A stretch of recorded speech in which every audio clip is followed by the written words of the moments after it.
It resides between my eyes. Walked through the fire, came out better on the other side. See, life's like a beach if you find the sand. And right now, I feel like 100 grand. You are listening to Inspired Insider with your host, Dr. Jeremy Wise. Live from the Sweet and Snack Show.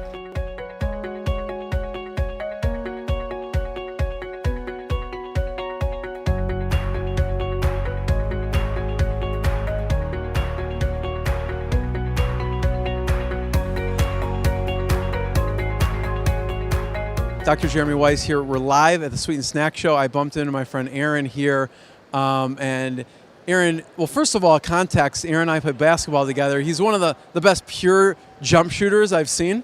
So I'll start off with that. But you had an article you put out in Food Dive. I want you to talk about what you said in the article. Yeah, sure. Thanks, Jeremy. So yeah, I basically work with a lot of food and beverage brands. And what a lot of entrepreneurs notice is that brands can trade for really big valuations or multiples of revenue. And I think it's natural for an entrepreneur to say, hey, how do I stack up, right? I see that this brand traded for a 4X or a 5X multiple. Does my brand have what it takes to achieve that kind of an outcome? Yeah. And when you study it and you look at the space, you look at the attributes of the brands that have sold at those kinds of lofty multiples, there are a number of things that I think they have in common. And I think it's insightful for the operators, the investors, or the entrepreneurs themselves that have brands that are building it and trying to get to that great of an outcome. That's why I had to stop you, because when you talk about how do you sell for a greater multiple, that's what every business wants, right? And so talk about what you actually do for a second. Sure. So I'm an investment banker.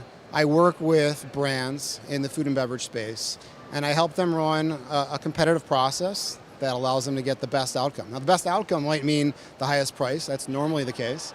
But it can also mean with the right partner that is a good fit, where there's chemistry, there's trust, there's alignment in terms of long-term vision for the business. But it's also the terms and other aspects of what goes into a transaction, whether that's an acquisition or whether that's a growth capital scenario. What are the ideal companies that you work with? So I really focus on better for you brands in the food and beverage space. And it's a really... What do you mean by that? So brands that have products that are allowing consumers to feel good about their choices. So that's not to say that there isn't room for indulgence, but we're seeing a real shift. In fact, the vast majority of the growth in the food sector right now is coming from emerging brands. And a lot of them are featuring things like clean labels, functional benefits in their products. They're products that offer convenience, or they're on the go, or they're frozen. We're seeing a renaissance in frozen right now that we haven't seen in really quite some time. So there's a lot of movement towards innovation and towards the future. And the legacy brands that our grandparents purchased at the grocery store, in general, those brands are declining. Or they're buying the brands that you're working with. Well, exactly. So a lot of the big food companies have outsourced their research and development to the M&A teams. It's a lot easier to have M&A go and do a transaction. And that's where we come in, because we know a lot of these brands. We also know all the strategics and a lot of the financial investors that are out there. And we help those brands to run a competitive process and get the best outcome. So what are some of the things in the article how can people increase their multiple on selling? Sure. So there are a number of things. I'll pick on some of them. Certainly having a brand that is authentic is really important today. We have so much information at our fingertips. You can go on your phone, you can see, you want to understand what does this brand stand for? What's the founder's story? That means a lot to consumers today. Brand authenticity, does it resonate with that consumer? Yes or no? It's very difficult for the big food companies to replicate that, to create it with a brand that's been around for 100 years. And it's not to say there isn't value for those big brands, but what we're seeing with a lot of these entrepreneurial companies is they have that. They have that authenticity. They're starting from the get-go with something that's intrinsically good, and they're trying to positively impact consumers' lives. So that's one thing you look for. We also look at velocity. So when you think about a grocery store, a retailer, what they're trying to do is maximize the sales per linear inch of space on the shelf, okay? And so when you've got a brand, if you're not literate in terms of your scanner data, your velocity, your performance in your space versus your competitive set, you're missing a golden opportunity to really better manage your brand. Not every brand has the budget to go and purchase this data, but many do. And I think it's critically important. So for investors looking at investing in the space, they want to see that a brand can outperform its category, because what that means is there's sustainability. They have staying power. If you can get more distribution, well, chances are it's going to do well because it's got good velocity. Right.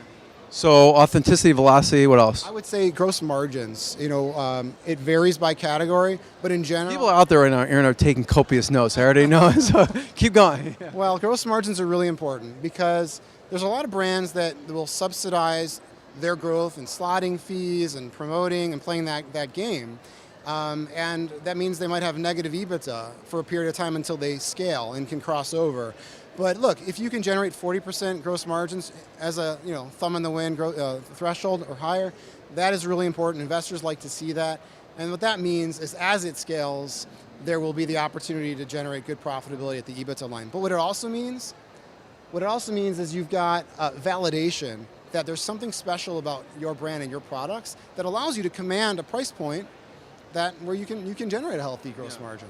And I want to talk about the next one, but I want to stop there for a second, because what are you seeing in direct-to-consumer? Because some people are just, you see a trend in just some of these companies not even going retail and going direct-to-consumer, and is that something you recommend, something you don't? So there's tremendous growth if you can go direct to consumer. I would say food and beverage is probably the last frontier to fully embrace D2C. I mean, we buy as consumers pretty much everything online, but not everything in food and beverage is sort of available. Right. There are a number of companies that have pursued a D2C model and have done so effectively. You have the risk, of course, that It's not as common in the food space. it's not as common. I think it's starting to change, especially as we as consumers get more accustomed to buying products online. So I think it can be a very valuable channel. You have that direct relationship with the customer. Your margins can be better. There are some risks, of course, but no, I think it's an attractive avenue. There are a lot of brands that try to have a balanced approach. Maybe they started going direct, but then they're crossing over into retail, or maybe it's vice versa. Right. So what else is powerful in the article? I would say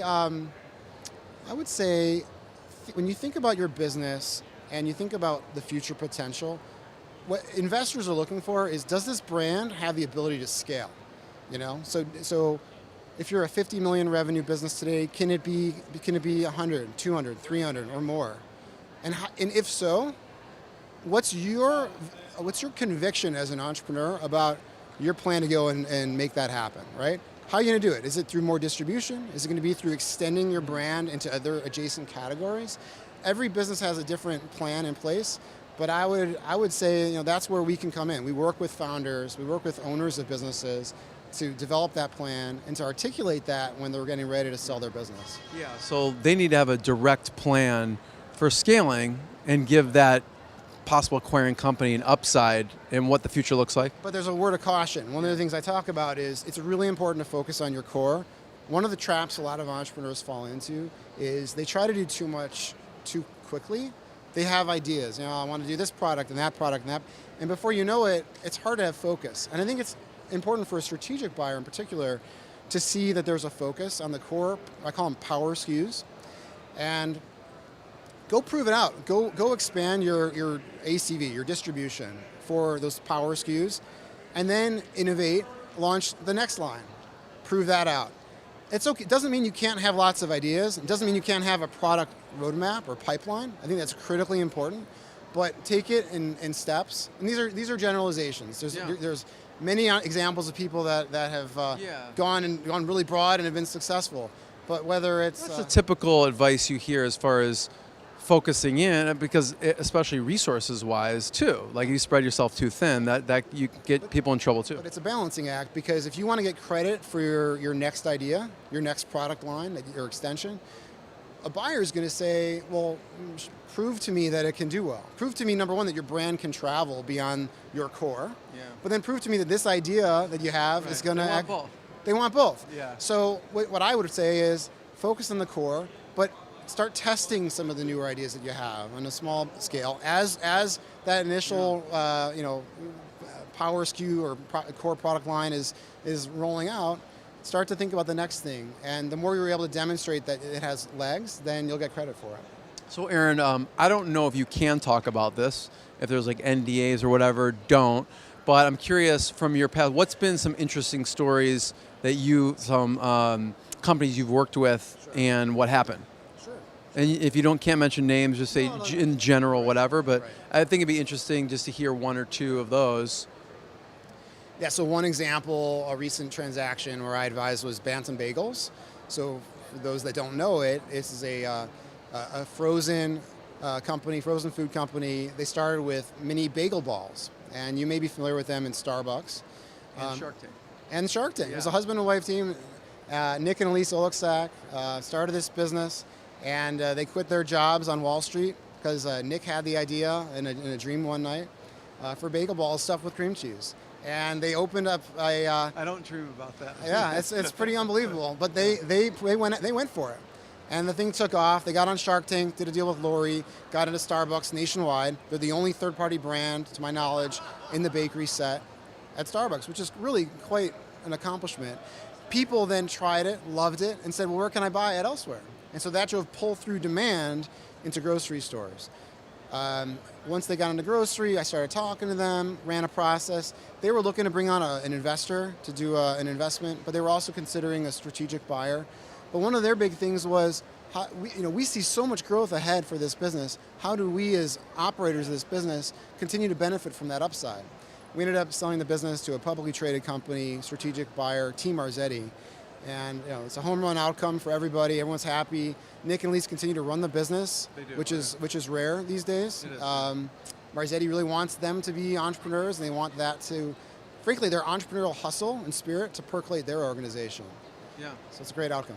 So let's point people, thank you for sharing that. Let's point people towards your article that you wrote so people can check it out, and anywhere else they should check you out.